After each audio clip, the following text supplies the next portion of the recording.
Sejam todos muito mais que bem-vindos a mais um episódio do podcast Opinião Segura, uma iniciativa do canal Última Rácio, que só lá no Instagram já conta aí com mais de 175 mil seguidores. Hoje um episódio hiper interessante, recebe o apoio exclusivo da nossa querida Digitro e temos a honra aqui de dividir, a apresentação desse podcast com meu nobre amigo, Coronel Humberto de Sá Garage. Seja muito bem-vindo, Coronel. Muito obrigado. Mais uma vez estamos aqui, hoje numa nova pegada, uma parceria a partir de agora com a Digitro Tecnologia, através da sua academia. Então nós vamos fazer inicialmente 4 episódios, e nesses 4 episódios nós queremos trazer a inteligência e a tecnologia, entrevistando pessoas, como daqui a pouquinho nós já vamos apresentar a nossa primeira vítima aqui, que recebeu o desafio de nos brindar com esta conversa, com esse bate-papo, que nesse canal especial, tem vários seguidores, centenas deles. Então a Digitro vai se apropriar, digamos assim, desse quesito, e assim nós vamos trazer esses assuntos mais voltados à academia, obviamente, ao ensino, mas revivendo bons momentos, e maus momentos também da parte da inteligência. Quanta honra, Coronel Garay estava aqui há pouco tempo atrás, inclusive recebemos muitos parabéns em virtude de ter convidado o Coronel Garay, que é uma referência, E também tem a honra, de ter esse apoio exclusivo da Digitro, que é uma empresa que dispensa comentários, Coronel? Sim, é uma empresa estratégica de defesa, sediada em Florianópolis.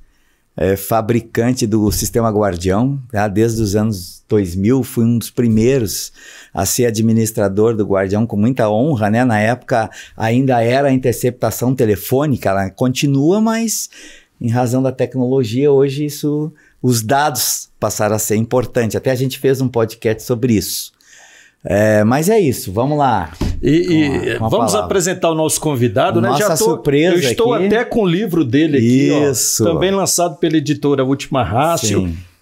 Eu vou dizer aqui que ele foi reitor do Instituto Superior de Ciências Policiais, Isso. Coronel da nossa querida Polícia Militar do Distrito Federal, é subsecretário de Gestão de Escolas Compartilhadas e é uma referência no campo da inteligência da segurança pública. Hoje recebemos aqui o nosso querido amigo Coronel Ferro. Seja muito bem-vindo, comandante. Bem-vindo. Obrigado, aí, meu amigo Ferro. Luciano. Uma honra estar aqui contigo, dividindo a mesa aqui com o Coronel Garay.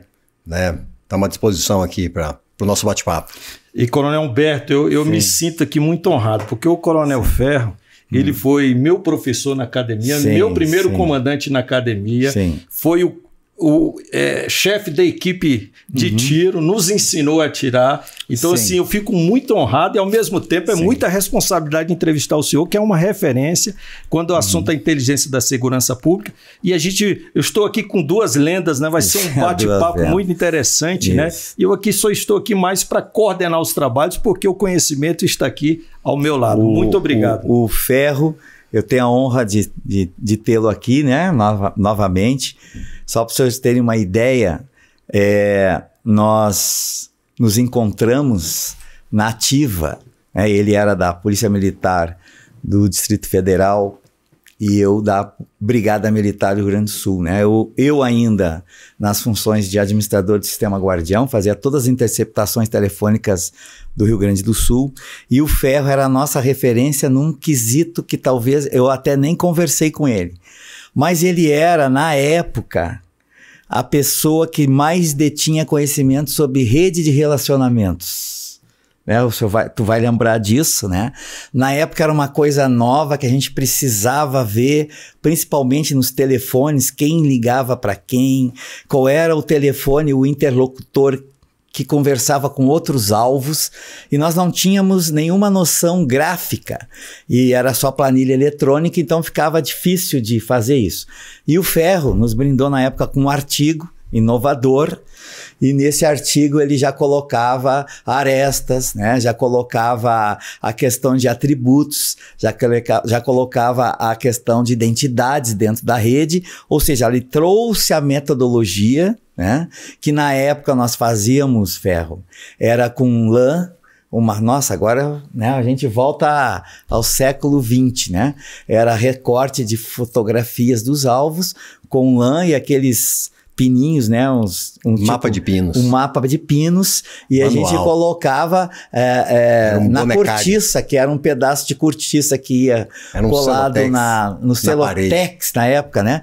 E por ali que a gente tinha, né? A gente estava até comentando isso há pouco tempo, né? Era uma análise de vínculo rudimentar, né? Sim. E aí era feito à mão, não tinha tecnologia. Não tinha tecnologia. Depois ainda veio... se teve um arremedo assim, com o Nexus, que foi a primeira tecnologia que a gente utilizou, né, para tentar mapear. Uma coisa que naquela época a gente já tinha essa dificuldade, mas a gente é bacana porque a gente iniciou, né, participou desse nascedouro da tecnologia.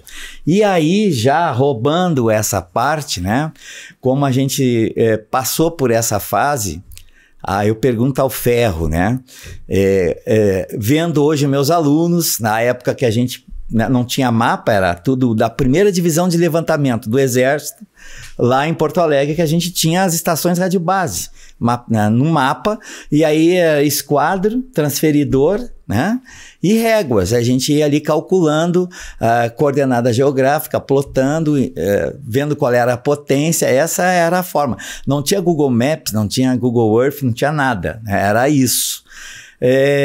Ferro, qual é a principal, e aí já trazendo para o principal, né, daqui dessa mesa, como é que tu vê essa transformação daquela época e para a época de hoje?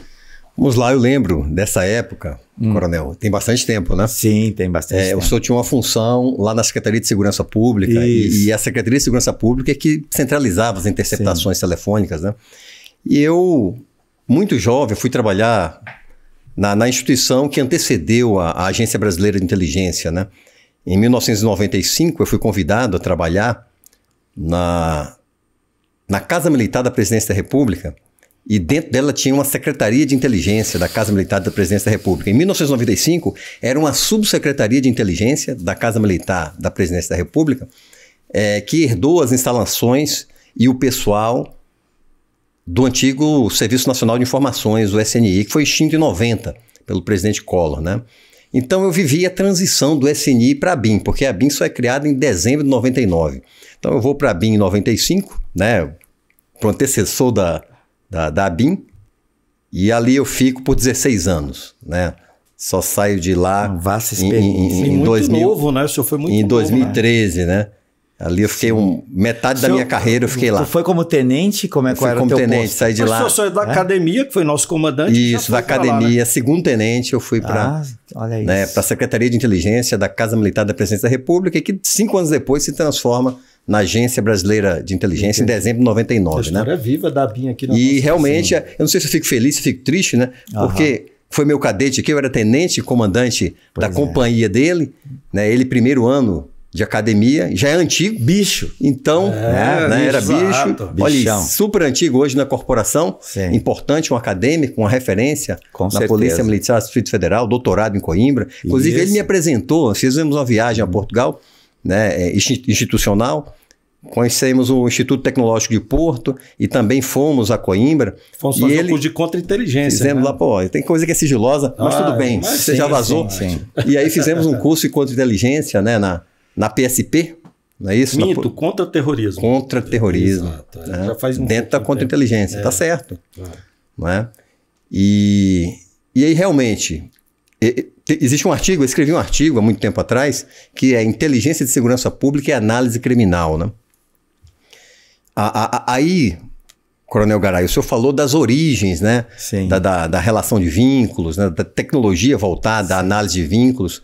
E aí estão também as origens da análise criminal, e a análise criminal no Brasil, ela vem acontecer 20 anos depois do que já acontecia nos Estados Unidos, principalmente, né? E também na Europa, e que tem sua origem na medicina, né? E o mapa de Pins era feito dessa forma, rudimentar, né? O médico ia lá e, poxa, tem gente com cólera aqui. Ele ia marcando no mapa e de repente falava, olha, isola esse poço aqui, que esse poço está com cólera. Isolava e resolvia o problema, né? Então já era uma análise criminal rudimentar, né? E aí hoje com toda a tecnologia isso facilita os trabalhos do analista. E sabe que no campo da questão do estudo, essa análise de vínculo, olha só que interessante, ela também foi desenvolvida quando a Inglaterra começou a ocupar, a colonizar alguns países da África. E chegando lá, são várias tribos, várias etnias, eles não conseguiam identificar quais que pertenciam a determinada tribo, quais as relações entre as tribos, porque havia muitas dificuldades de enfrentamento tribais, né, de mortes. Então, para eles tentarem ver o cenário, montar ali a consciência situacional, que eles usaram análise de redes sociais. Aquela rede social, como que ela atua, qual é a dinâmica dentro daquele espaço territorial, além da medicina, né? Interessante. Mas o Luciano sempre fala, né, que os nossos ouvintes, eles são, em boa parte, policiais, né, estudiosos do direito, né? Sim. Alguns querem fazer concurso para as carreiras policiais. E sempre interessante falar da carreira, né? Então eu fui para a BIM muito jovem, como primeiro-tenente, segundo primeiro-tenente. E na sequência eu retornei para a minha corporação, a Polícia Militar do Distrito Federal, 16 anos depois, onde eu chefiei a seção de inteligência estratégica, ciência e tecnologia do Estado-Maior da PMDF. Fiquei 2 anos nessa função. Depois fui corregedor adjunto, passei por algumas outras funções, né, chefe de gabinete do comandante-geral, mas uma função importante, além de passar por outras unidades operacionais, foi chefiar por 2 anos o Centro de Inteligência da PMDF, né? E estudando, né, lecionando sobre inteligência, né, eu vi que para me aprofundar nesses estudos, eu tinha que frequentar um mestrado no campo da ciência política, né? E esse mestrado nos rendeu aquele livro ali, né, publicado pela editora Última Ratio.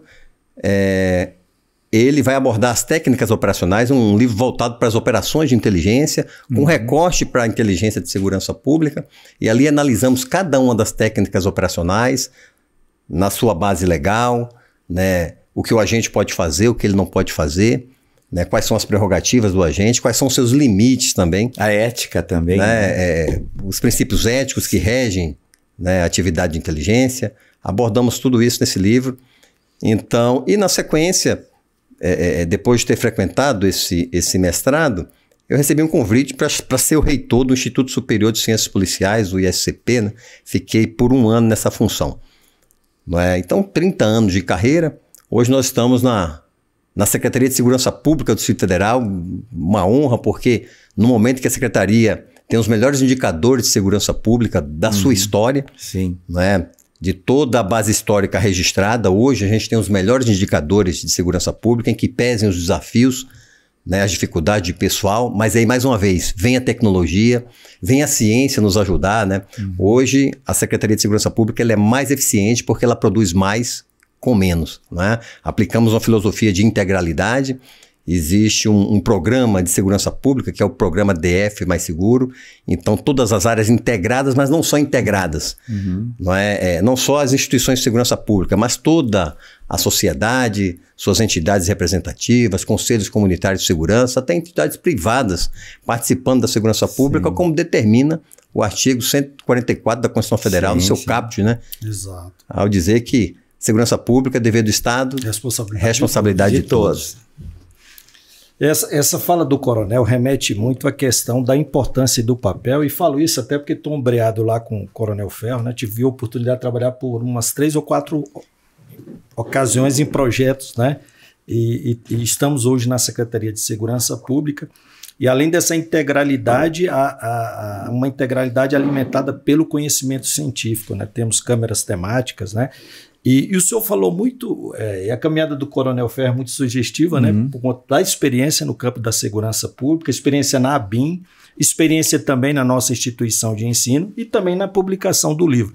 E a respeito dessa questão, e aí eu trago para os dois, né? Para que os dois possam também explanar esse respeito. Sobretudo no campo da inteligência, né? Porque ainda muitos olham a inteligência como uma caixa preta, né? Alguns profissionais especialistas até têm muita dificuldade em repassar o conhecimento, e a gente sabe que há muito conhecimento, né? Obviamente existem limites para o repasse desse conhecimento, dessas técnicas, para que não chegue em mãos, né, erradas, né? Mas, por exemplo, quando a gente percebe nas redes sociais, no YouTube, alguns vídeos, algumas doutrinas expostas, inclusive ensinando tudo aquilo que nós policiais e nós integrantes da segurança pública não gostaria que chegasse às mãos de determinadas pessoas, né? Então, eu aproveito essa ocasião e eu falo isso porque eu tive a honra de ser editor do Coronel Ferro, né? E a gente, obviamente, teve o cuidado e a cautela de passar um pente fino e ter o cuidado naquilo que seria colocado em domínio público.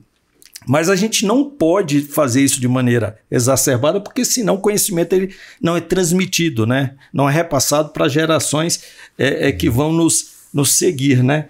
Então, gostaria que os senhores falassem um pouco disso, dessa necessidade da cientificidade no campo da inteligência, da segurança pública, para que a gente possa, né, obter o máximo possível da tecnologia que está aí, né? É um desafio escrever sobre inteligência, né? E, ao mesmo tempo, respeitar a legislação que salvaguarda, tutela os assuntos sigilosos, né? Então, você está ali, né? E o livro se apegou a fatos históricos, a operações muito antigas que já são de domínio público, né? E ali analisamos as técnicas operacionais, que são técnicas bem restritas, né? Bem sigilosas, né? Mas com exemplos, né, da Segunda Guerra Mundial, exemplos mais recentes, como o resgate, a operação de resgate da Ingrid Bittencourt, né? Que estava em poder das Farc. Sim. Não é? Então, assim... E ali a gente abordando cada uma das técnicas operacionais, né, como vigilância, reconhecimento, emprego de meios eletrônicos, né, inteligência tecnológica, entrevista, recrutamento, né, a técnica de entrada que se usava no passado. OMD. A base de todas as técnicas. De todas as técnicas, né? Então, podemos abordar cada um desses assuntos sem violar um assunto mais sigiloso, operações que estão em andamento, né? Isso aí, essas mais sigilosas vão com a gente pro túmulo, né? Exatamente, né? Até eu estava falando, trazendo as dificuldades antigas, né? A gente teve aí a Operação Traíra, lá nos anos 90, com o presidente Collor, né? O presidente Trujillo na Colômbia, e ele sempre foi um case para a gente estudar em operações especiais, mas acima de tudo em todos os cursos de inteligência de operações, né? Então, a gente via ali, naquela época, a questão da guerrilha das Farc adentrando ao território brasileiro, né? Pegando jovens, recrutando jovens ribeirinhos, índios inclusive, né? Para levar para a guerrilha, né? E eles atacaram lá em determinado dia, né? Atacaram uma base, mataram alguns soldados brasileiros. E aí, claro, houve toda uma comoção, mas se vocês assistirem qualquer episódio ou literatura, né, vocês vão ver que era uma coisa muito, naquela época, muito arcaica, né, no tempo de tecnologia. Entrou os FE, o primeiro batalhão de Forças Especiais do Rio de Janeiro, primeiro a atuar. Na época, tiveram 4 horas para se apresentar em Brasília. Na época, o batalhão de operações especiais do Exército não era em Goiânia, ainda era no Rio de Janeiro, lembro disso. E aí o Brasil teve que dar uma pronta resposta, né? Sem mapas digitais. Na época, o pessoal usava a carta pelas divisões de levantamento do Exército, e aí era a bússola, né? Pelo limbo, calculava ali o azimuth, né? Até estou vendo assim a operação em si, né? As coordenadas geográficas, e aí traçava o rumo e selva dentro. Não tinha muito o que fazer, né?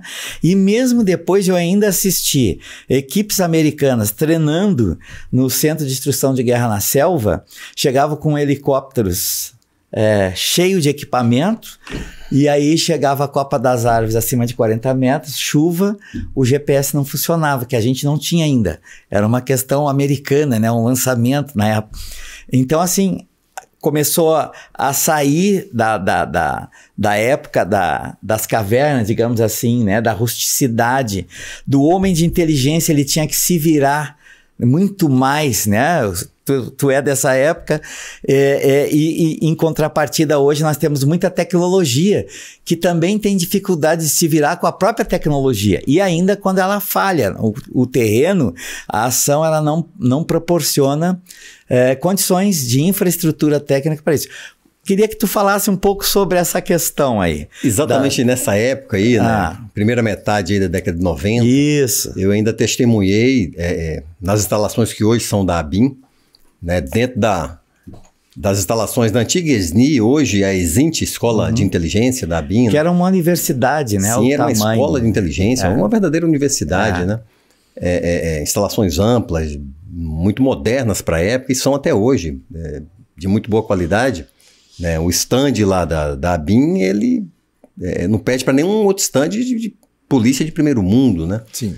Então, dentro dessa escola existiam laboratórios químicos, porque não existia fotografia digital. Então, a gente tinha que saber manipular os químicos, porque eles faziam uma foto com um filme preto e branco. Então, ele ia para um hotel, para um quarto escuro ou para um banheiro.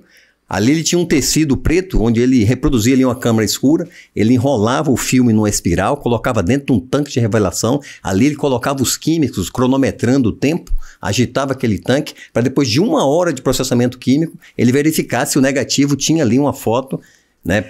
Com uma questão, ele não sabe, no momento que ele tirava, ele não tinha a foto, como hoje a gente tem, né? Não tinha. Era ele tinha que processar no escuro, processar quimicamente por 1 hora. Isso é um agente habilidoso, para verificar se a missão foi cumprida, para ter um negativo que depois ia ser colocado no ampliador para ser convertido num papel positivo, né? Então, o agente de antigamente, a gente tem que tirar o chapéu para ele, o operador de antigamente, e é importante, né, que ele conheça o básico sem tecnologia, porque chega um momento que a tecnologia colapsa, não é? Falta energia, na selva, né, o GPS não funciona, então aquele antigo beabá, o bom e velho rádio, não é? A boa e velha bússola vai ter que funcionar e o agente vai ter que operar isso aí. Até porque toda essa tecnologia, até a gente estava comentando, ela precisa de energia elétrica. Exato. Então, por exemplo, meu visor noturno, eu preciso de bateria. Mas eu tenho várias baterias ali. Mas 1 hora ela chega ao fim, né? A luneta no fuzil, normalmente, né, ela não tem nenhum dispositivo mais naquela época, né? Um dispositivo assim mais sofisticado, era lentes, né, e ponto. Hoje já existem dispositivos até com via satélite, térmico e tal, mas isso tem um limite, né, para o agente de inteligência. E aí, naquela época, a gente não tinha isso, mas também não deixava de cumprir a missão. Por não ter. Tinha que ser mais inventivo. Mais inventivo. Eu tinha que me virar nos 30, né, de uma maneira, assim, até inusitada e até com uma boa dose de ideias novas, de inovação dentro do próprio campo operacional. Agora, Coronel, com relação, a gente teve agora, até no nosso último podcast, citamos o exemplo até do filho do senhor. Projetamos aqui uma foto, em virtude das enchentes no Rio Grande do Sul, em que faltou-se até energia. E eles tiveram que operar no terreno. Até o Coronel Humberto trouxe aqui uma foto do filho dele, que é capitão, que a gente manda um grande abraço. Um abraço lá pro Lucas, né? Isso. E mostrando ele, né, com uma lanterna numa carta. Numa carta, numa mesa escura, e ali tentando que, obviamente, né? Tentar verificar onde é que eu estou, para onde eu vou, né? Exato. Esse é o princípio da orientação na selva, né? Onde eu estou e para onde eu vou. Essas duas perguntas têm que estar sempre, porque é vida ou morte. Traçar um rumo, determinar uma distância, né? Então o homem passo para... O homem passo, o homem bússola. Hoje tudo a tecnologia, de certa forma, substitui.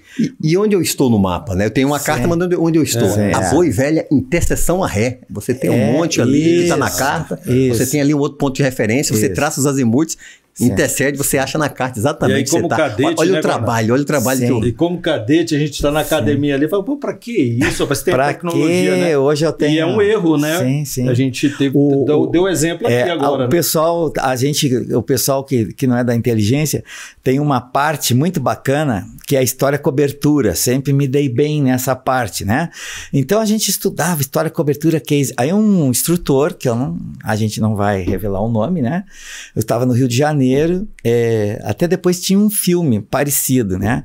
Ele olhou assim, por edifício tinha uma senhora regando as plantas, lá no 8º andar. E ele disse a mim, você tem 5 minutos para estar lá molhando as plantas junto com ela, né? Então, assim, sai, inventa uma história, tal, o cara já tinha que ir correr meio que rapidamente, já pensando, ver qual é o apartamento, chegar lá e ainda ele tirava uma foto depois contigo lá conversando no caso foi uma senhora, né? Então assim, na rodoviária, carregar mala, né? Para se aproximar de determinada questão. Então a parte da inteligência operativa, da inteligência operacional, né? Hoje ela conta com muito mais tecnologia do que naquela época, mas nem por isso se deixava de fazer as coisas, né? A gente tecnologia pode dar um exemplo, ajuda né? muito. Ajuda, né, Coronel? Mas ela não pode ser também determinante, né? Eu acho que ali tem um homem, né, o operador, e a gente utiliza isso, por exemplo, a gente percebe hoje a medicina, né? Hoje você tem uma série de exames e às vezes você vai no médico, né? E quer um diagnóstico e ele não se sente seguro, né, de dar um diagnóstico, a não ser que o paciente seja submetido a uma série de exames. E a gente, às vezes, até é muito crítico em relação a isso, né? Então, a mesma coisa o operador de segurança pública. Existe a tecnologia, mas, obviamente, se ele tem esse espírito inventivo e ele é colocado dentro de um processo formativo adequado para se virar nos 30, quando ele recebe essa tecnologia, ele consegue chegar muito mais longe do que aquele que é só dependente, né? Que não consegue, né, seguir à frente sem uma tecnologia adequada, né? O profissional de inteligência, né, no campo das operações, ele tem que ter uma série de atributos, né? Um dos atributos é a adaptabilidade, né? Sim. Porque a tecnologia ajuda bastante, facilita, mas uma hora ela pode não ser utilizada, ela pode falhar, e aí vem essa capacidade do agente, né? E até o episódio da queda das Torres Gêmeas, né, nos traz essa reflexão também. Isso. Então, a nação mais rica, mais poderosa, que detém a tecnologia mais avançada naquele momento, se sentia muito autossuficiente com a tecnologia, mas ela passou a usar mais o homem em campo, o homem infiltrado, não é? O recrutamento de pessoas que têm acesso ao dado, porque somente a tecnologia não resolve. Talvez resolva 80%, 90%, mas aqueles 10%, eles fazem uma grande diferença e é o homem que busca isso. E até pegando esse gancho aí seu, essa questão que ocorreu lá, né? A gente, obviamente, tem toda uma literatura riquíssima em cima disso, né? Alguns programas de TV, enfim, né?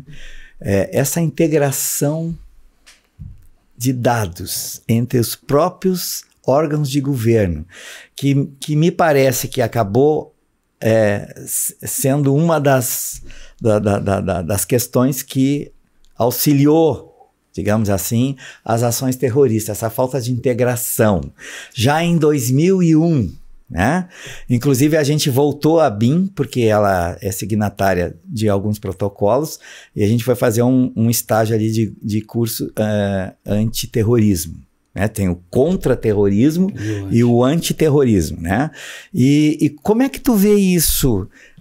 Persiste ainda essa falta de integração entre dados e homens? Como é que... E até porque tu tá numa Secretaria de Segurança Pública altamente estratégica, que é o centro do governo federal, aqui todas as decisões importantes para o país são tomadas, ela está à frente dos órgãos da Polícia Civil, Polícia Militar, né?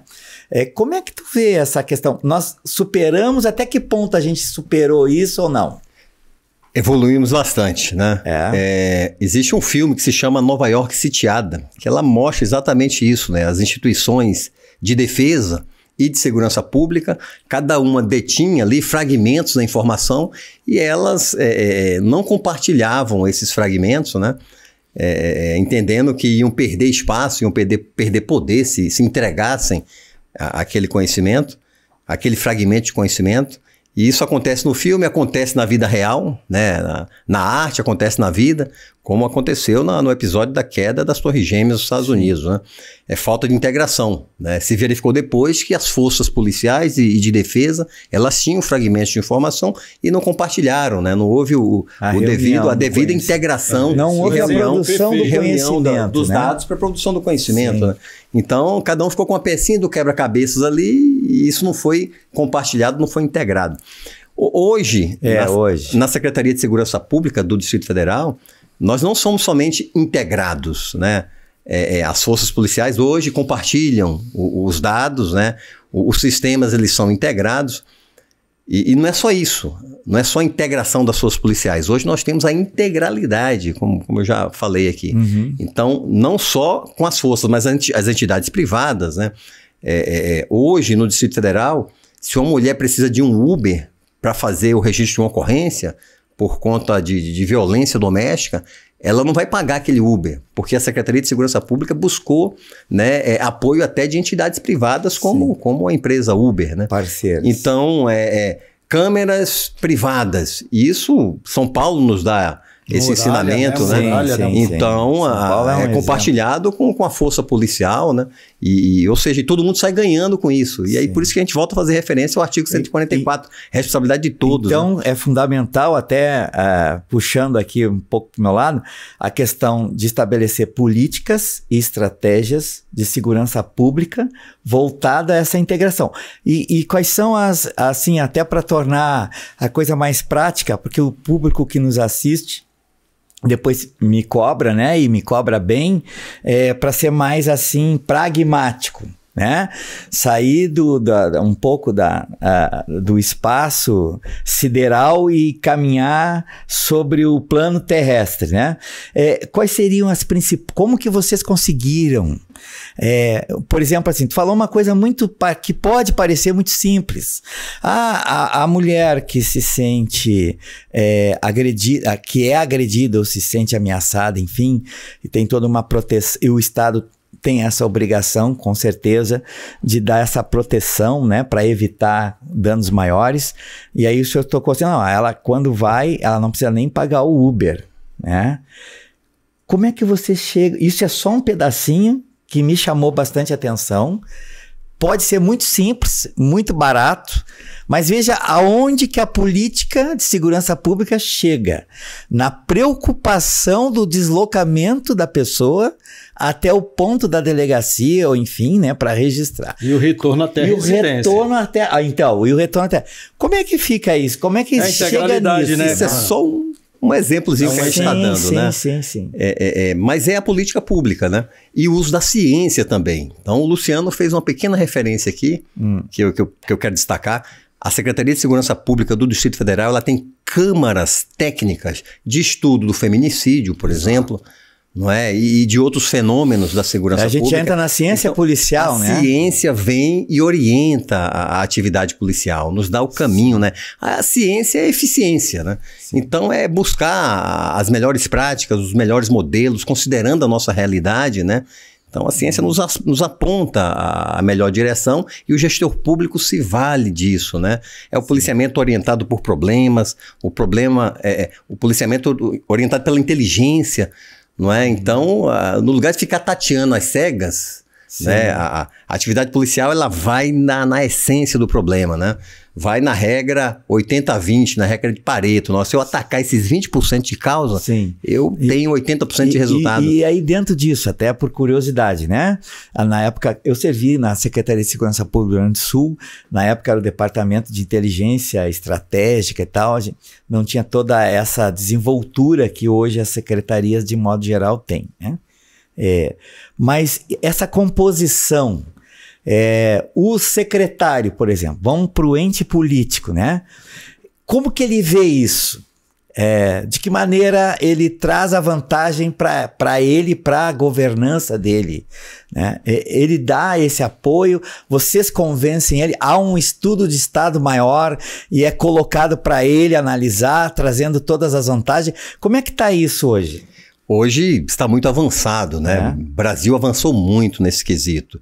Então, o secretário de Segurança Pública hoje, ele tem várias assessorias, né? Então ele tem uma subsecretaria de inteligência, uma subsecretaria de modernização tecnológica, que é a sua área, né? Sim. De administração geral, de compras, de licitações, né? De busca de recursos, porque sem dinheiro, os gregos já diziam, né? Pecúnia nevis belli, né? Sim. Sem dinheiro não se faz guerra, né? Isso. Então ele tem toda essa consultoria em várias áreas, né? Sim. E ali ele pode tomar uma decisão com base nesse assessoramento, né? Por isso a eficiência. Não é por acaso que Brasília tem os melhores indicadores de segurança pública, né? As melhores taxas no campo da segurança pública. É porque realmente uma ciência aí apoiando a atividade policial. E é interessante dizer, e aí eu também posso falar um pouco disso, porque a gente está lá na Secretaria de Segurança Pública, né? E o interessante é que essa questão até da própria terminologia da integralidade, que por exemplo, a USP vai falar de multidimensionalidade, uma segurança pública multidimensional, né? O termo mesmo, quem começou a se referir a ele, e sempre fala o próprio secretário. Então é importante a gente deixar aqui que partiu muito também de cima para baixo, né? Essa questão de delimitar mais do que a integração, a integralidade. O doutor Sandro, ele sempre teve assim, sempre colocou como referência a questão também da participação social, e aí questão dos conselhos comunitários de segurança, né? Onde há muita informação, que é com a comunidade, e trazendo a comunidade para auxiliar o Estado, né, nessa questão.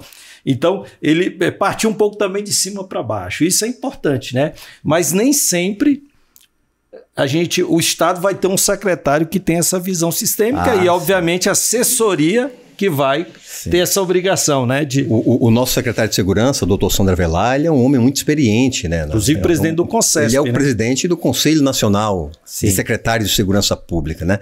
E é a segunda vez que ele é secretário de Segurança Pública do Distrito Federal, porque ele já foi há 10 anos atrás, né? Certo. Então, a orientação vem de cima para baixo.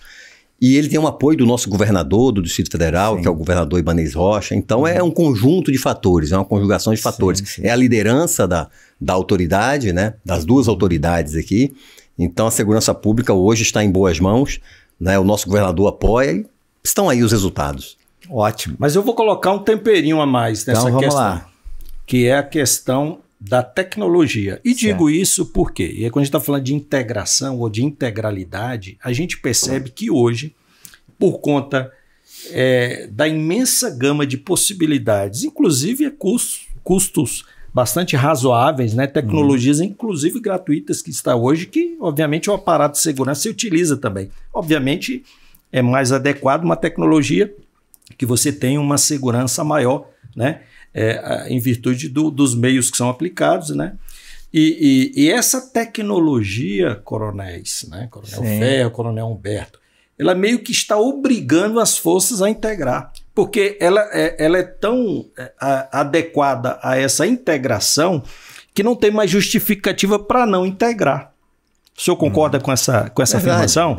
Os sistemas hoje disponibilizados pelo Ministério da Justiça, né, ele já vem nessa direção. As forças estaduais, o Cinespicad é um exemplo, né, e tantos outros. Não é? A unidade da federação adere e as forças automaticamente alimentam essas grandes massas de dados. Alimentam e mesmo todos se beneficiam do acesso a esses dados. Carteira Nacional Digital, né? É uma tecnologia, um instrumento que veio facilitar essa integração. Sim, e aí eu compartilho da minha área, né? Que a gente está já embora da polícia, a gente já está na área corporativa há quase uma década, a gente também vê esta questão da tecnologia. Nós estamos sendo afogados, digamos assim, né? Por tanta tecnologia. E qual é a diferença, né, que a gente no mercado vê? É quando você encontra na tecnologia, que parece uma coisa muito óbvia, o resultado que você precisa. Só que para saber o resultado que eu preciso conhecer o ambiente de negócios. E normalmente quem trabalha especificamente na tecnologia não estou falando mal de nenhuma carreira, pelo amor de Deus, né? A gente até depois nos especializamos em forense digital, que não deixa de ser uma carreira dentro da engenharia técnica, né? Mas é reconhecer no ambiente de negócios, né? Quais são as necessidades de uma secretaria de segurança na produção do conhecimento para a gestão da própria secretaria.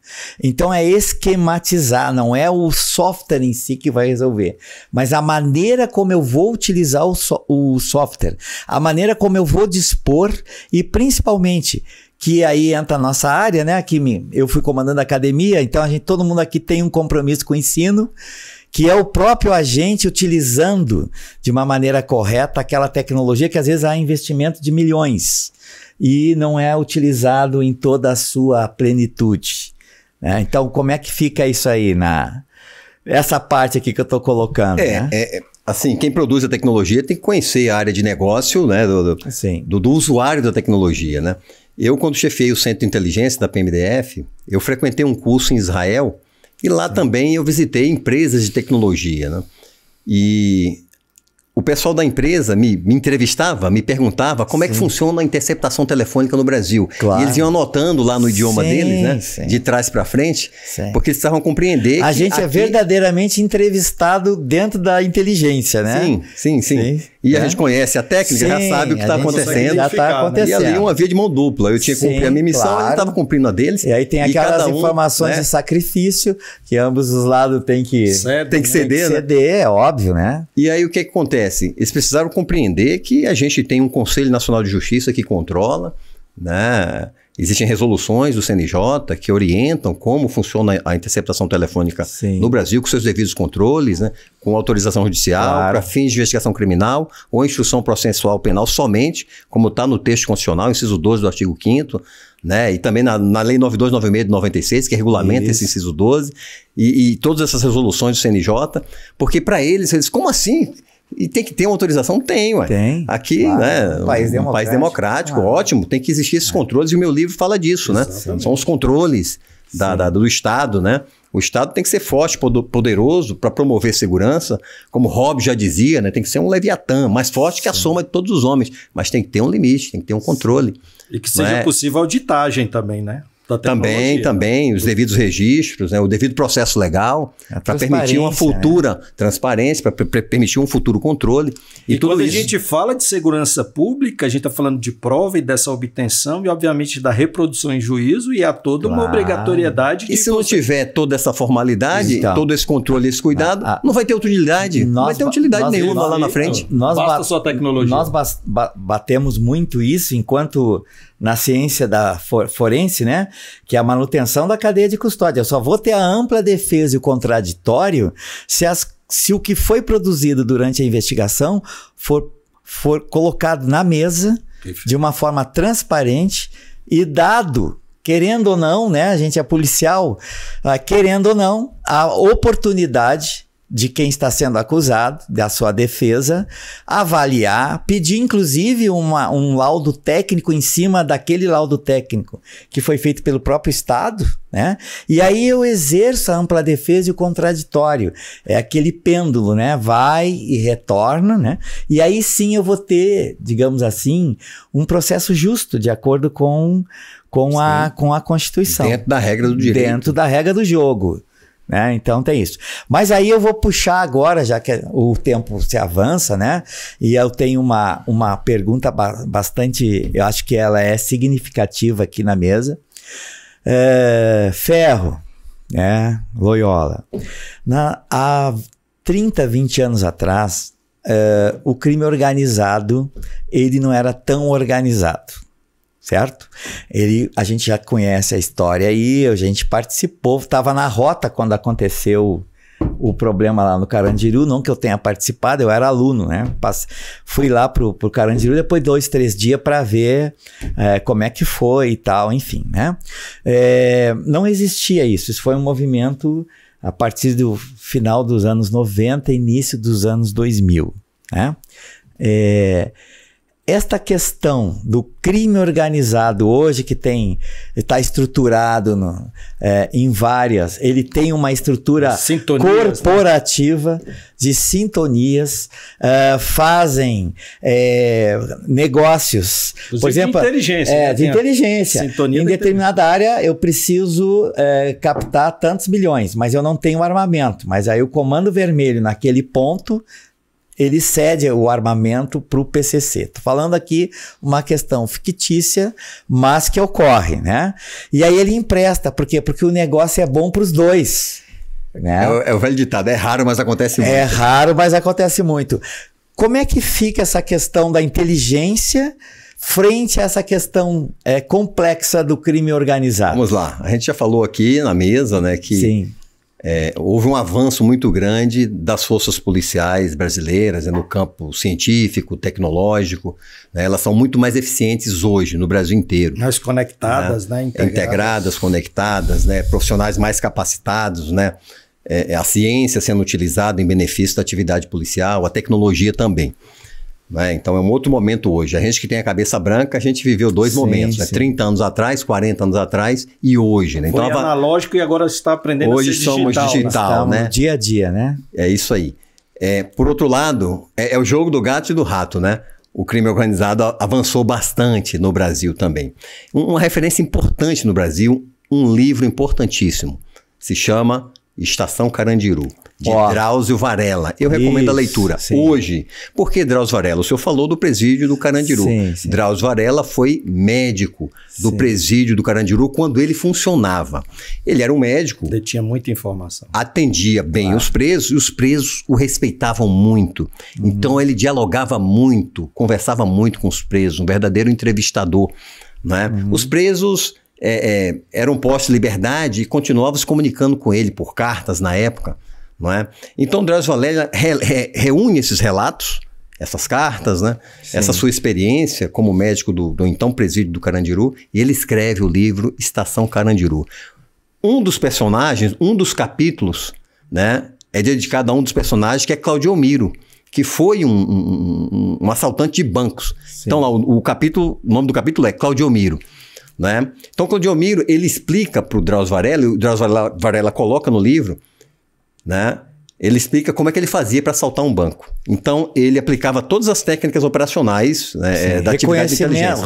Primeira coisa, ele usava uma história cobertura. Sim. Ele conseguiu identidade falsa e o dinheiro do crime ele ia lá e aplicava no banco, ficava amigo do gerente. O gerente precisava bater as metas dele e ele sabia disso, então ali ele se aproximava do gerente, né, entrevistava o gerente e nessa conversa que ele ia de terno, gravata e pasta preta, que era moda na época, né, ele observava a rotina da agência, onde ficava a câmera, o comportamento do vigilante, e ali ele mapeava o vigilante. Ele identificava o vigilante saía no horário, ele sabia qual era o horário, ele vigiava o vigilante e descobria onde ele morava, se aproximava do vigilante, virava com o padre, batizava o filho, jogava bola com ele lá na comunidade, e aí ele fala no livro.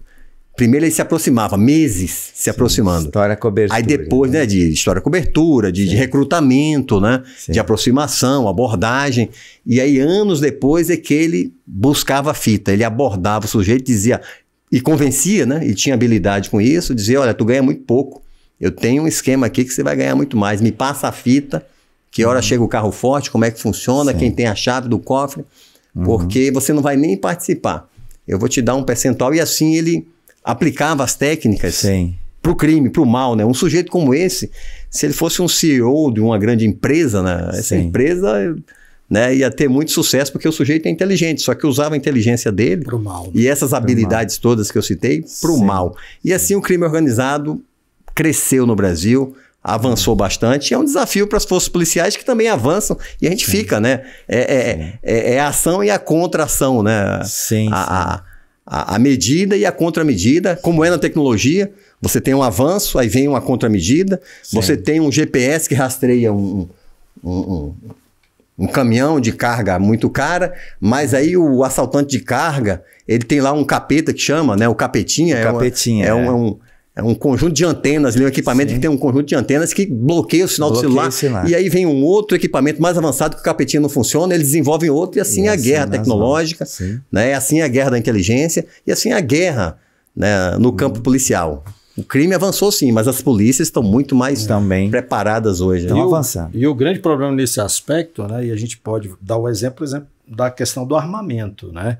Então, o crime organizado tem muito dinheiro, obviamente souberam se conduzir para, inclusive, dentro do Estado, projetar, né, se projetar no Estado também. E aí eles conseguem acessar determinadas tecnologias que às vezes nem a polícia detém. E quando quer, tem uma série de questões legais para adquirir. Exato, o Estado tem suas limitações, devagar, na lei de licitações, né? As compras internacionais, a dificuldade que é dominar as compras internacionais, os valores, né? Então o acesso deles é muito mais fácil, facilitado por conta dessas questões, né? E aí o ganho que se tem nessa guerra são os recursos humanos das forças policiais, né? Que graças a Deus eles ainda não atingiram o nível de excelência na questão dos combatentes, né?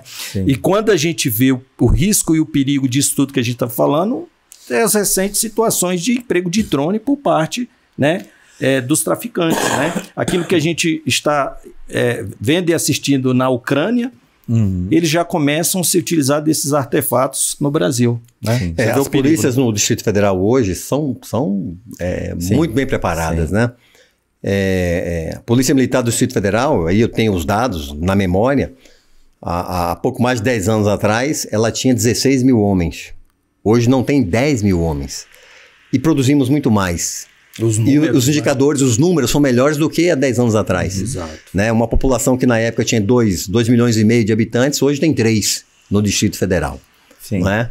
E o efetivo caiu drasticamente. E produzimos muito mais. Com o quê? Com tecnologia, com inteligência, com ciência policial, capacitação dos seus agentes. Com a própria gestão, né? Porque os senhores reparem, num cenário de guerra, num cenário de comando de tropa, de inteligência, inclusive, eu preciso de uma central de comando e controle. A arma do general é a comunicação, né? Ele precisa dar a ordem, essa ordem ser recebida, entendida, e quem recebeu a ordem, com a incumbência de executar, se reportar dizendo a situação. Isso é comando e controle, né? E aí o Brasil, nos últimos anos, se estruturou algumas áreas, que na nossa época era o Copom, né? E hoje nós temos CICCs, né? Centros integrados com representante de várias polícias. Multiagências. Né? Multiagências. Então, assim, na academia, no conhecimento, ali na gestão, a gente chama que é uma questão transdisciplinar. Ela transbordou as disciplinas que envolve aquela engenharia, tecnologia, recursos humanos, para montar uma estrutura de comando e controle, com tudo que tem direito. Como é que está estruturado na Secretaria de Segurança Pública do Distrito Federal esse CICC? É um centro integrado de comando e controle, né, com todas as forças de segurança ali integradas. Não é, aqui tem guarda municipal? Não, o Distrito Federal não tem guarda municipal. Só no entorno, né? O entorno tem. Tá. Goiás, as cidades do Goiás. Mas tem esse contato com as cidades que estão em volta, porque o crime não fica só aqui. Ele não respeita a fronteira. Sim, né? E aí, como é que o CICC, como é que resolve? O nosso, vamos chamar, CICCR, que se chama CIOB, né? CIOB. Central Integrada de Operações de Brasília, né? Com todas as agências ali policiais envolvidas e integradas. Os centros de antigos copões estão todos ali dentro, da PM, do Corpo Bombeiro, né? Todos os batalhões estão ali.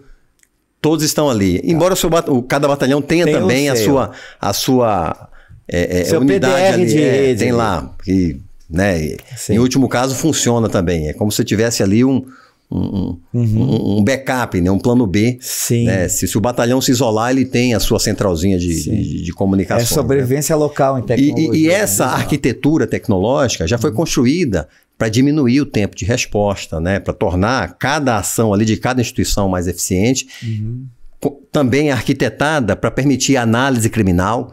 Então, com um sistema ali onde você aperta um botão, você tem ali os indicadores, né? O desempenho das forças, uma análise criminal, operacional, administrativa, para você ter esse controle do tempo de resposta. E vocês usam esse conhecimento que é produzido através dos boletins de ocorrências, termos circunstanciados.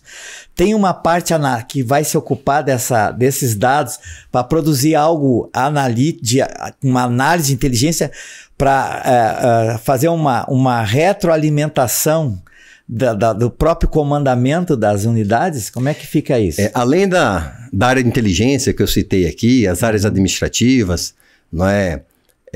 As câmaras técnicas de estudo dos fenômenos da violência e do crime, existe uma subsecretaria de monitoramento dos dados. Cuida só disso. Cuida só disso, de análise criminal. Exato. Né? O Brasil, né, hoje avançou muito, as forças policiais avançaram muito no quesito da análise criminal, e o Distrito Federal é referência nisso.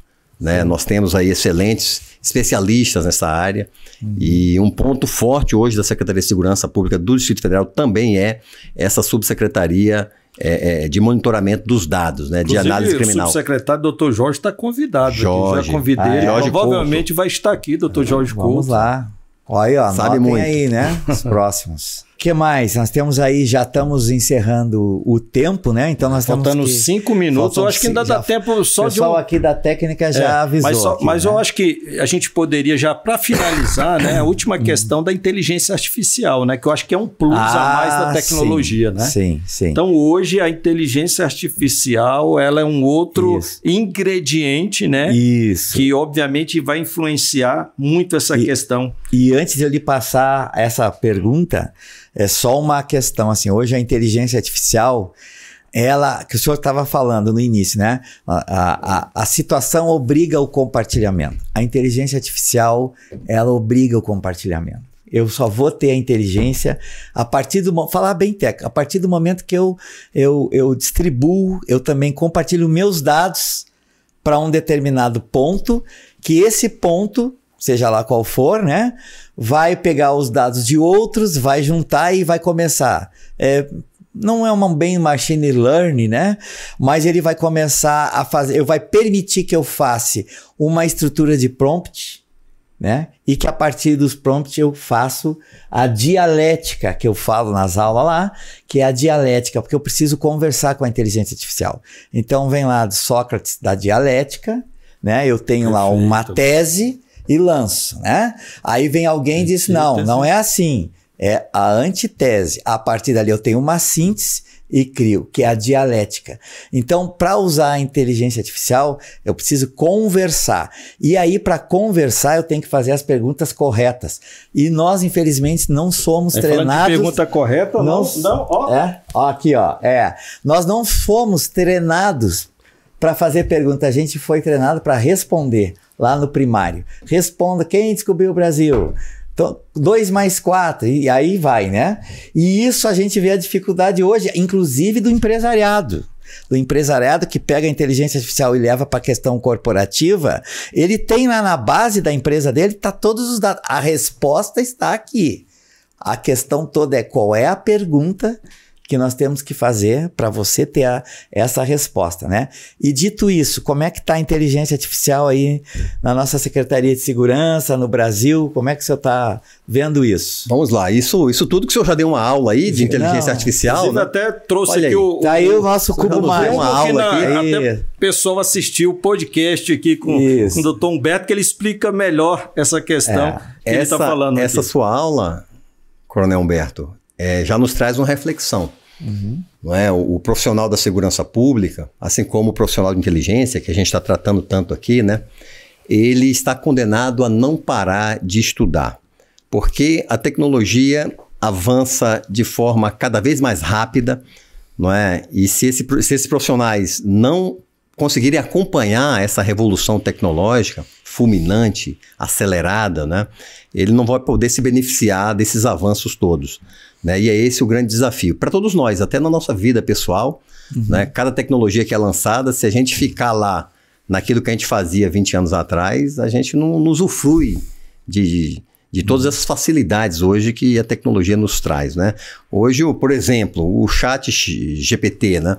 A minha filha estava fazendo lá um trabalho de conclusão de curso, ela apertou um botão no chat GPT, né? E aí já veio toda ali as referências bibliográficas, já no formato que tem que ser no campo de estudo dela. Sim. Então tudo isso é facilidade. O pesquisador hoje ele tem uma série de ferramentas, assim como o profissional da segurança pública, o profissional de inteligência, e tudo isso facilita, mas ele tem que estar acompanhando toda essa revolução tecnológica, né? As academias, as escolas, né? Tem que estar treinando, capacitando, permitindo esse aprimoramento e esse acompanhamento, né? De todos esses avanços tecnológicos, para que a gente possa realmente usufruir das facilidades desse avanço. E a gente tem isso na Secretaria de Segurança Pública, a gente pode dizer, né? Na Polícia Militar do Distrito Federal. O senhor falou de crime organizado. Isso. O crime organizado ele tem uma dificuldade de se estabelecer no Distrito Federal, porque as forças policiais são muito bem capacitadas. E aí eu cito também aqui a Polícia Civil do Distrito Federal, claro, que tem um papel importantíssimo nisso, né? O crime organizado sabe que aqui é mais difícil, né? E a gente brinca, e se pular para o estado vizinho, aí morre, né? Brincando aqui, né? Porque lá as forças policiais também avançaram bastante, não é? Estão muito bem preparadas, a Polícia Civil do Estado de Goiás, Polícia Militar do Estado de Goiás. Então, esse avanço todo na tecnologia, na ciência, né, na preparação dos profissionais de segurança pública de maneira geral. Por isso, todos nós estamos colhendo esses bons resultados que os números nos mostram. Excelente. Coronel, muito obrigado aqui. Foi uma aula aqui, embora eu estou aqui diante de 2 mestres, né? Mas estava aqui como uma esponja absorvendo conhecimento. Muito obrigado pela presença, é uma honra estar aqui e poder levar ao nosso público um conhecimento tão especializado que o senhor tem. E, obviamente, infelizmente, a gente só tem 1 hora, né, Coronel? 1 hora. 1 hora, mas eu acho que a gente vai ter que trazer o senhor aqui novamente, né? Isso, Coronel? Com certeza. Até porque nós estamos iniciando essa trilha do conhecimento pela Academia da Dígito, né? Já fizemos até a nossa caneca da Academia Dígito. Que o senhor está sendo presenteado com um exemplar, né? Leve de lembrança aí. O senhor é o primeiro da trilha, né? Em respeito até a sua trajetória profissional, né? Eu lhe agradeço pelas trocas de informações. Naquela época eram difíceis, a gente só tinha telefone fixo e fax, né? E quando muito um computador ali muito, né, muito humilde, tranquilo, né? Até esses dias 286. Um 286. Né? Até eu estava vendo assim na época, você diferenciava o drive do CD que gravava e o drive do CD que não gravava. O meu é RW. Exato. Eu gravo aqui com coisa. Então essa era a tecnologia da época. Hoje em dia isso, graças a Deus, avançou, né? Seguiu o seu curso. E nós pudemos, mesmo com toda essa tecnologia, a gente sabe que o senhor é um homem que está totalmente atualizado, está numa função de destaque, merecidamente, né? Eu, como seu colega, posso assim dizer, da época que nós labutamos nessa área, com todas as dificuldades que tinham lá, né? Que também tem agora, mas era um pouquinho diferente, né? Eu lhe agradeço a presença aqui pela Dígito. Vamos manter esse canal junto com o nosso amigo aqui, Loyola, e vamos fazer parte dessa última rácio nas próximas edições. Cliquem, se inscrevam, dê seu like, né? Exato. Dê o likezinho lá, se inscrevam, divulguem, compartilhem. Assista porque, assim, os episódios, já são mais de 40. Nós estamos aqui porque a empresa investiu, ninguém está aqui de graça, né?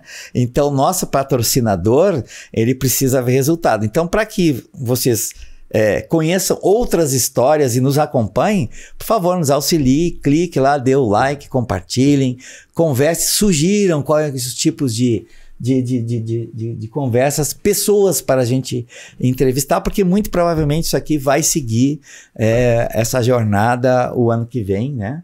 E assim nós deveremos continuar contribuindo, que isso aqui na verdade é uma contribuição com a própria segurança pública, né? Quando a gente traz esses temas importantes para debate. Nossa. Deixa a última palavra aqui com o nosso presidente, então por favor. Mas muito obrigado, Coronel, pelas palavras, né?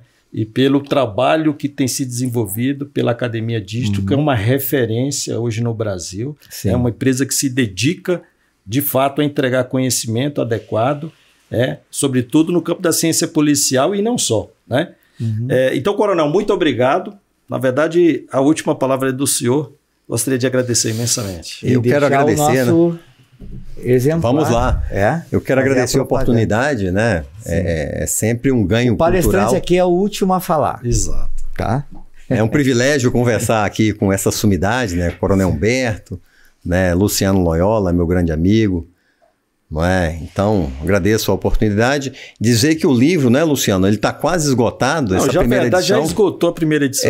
Aqui a gente produziu, foram 1.000 exemplares, 500 vendemos no lançamento. Exato. Né? Foi inclusive o lançamento que teve o maior público e a maior fila, inclusive causando transtorno na Asa Sul ali, né? Isso, né? Deu problema no trânsito. Muito grande. É porque operações de inteligência, né, é um tema que desperta a curiosidade das pessoas, muita gente não conhece, né? Há um preconceito, muitas vezes, do que vem a ser essa atividade estatal tão importante, né? Na verdade, é o grande diferencial da atividade de inteligência, é o emprego das operações, que tem que ter os seus limites, e o livro fala de tudo isso, né?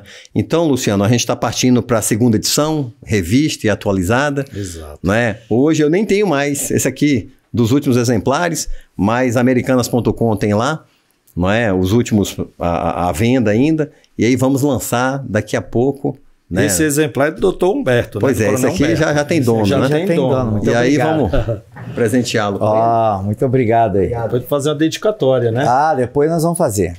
Com certeza. Mas muito obrigado, comandante. Aí, ó. E esse foi mais um episódio super especial, né, com apoio exclusivo da Dígito do podcast Opinião Segura.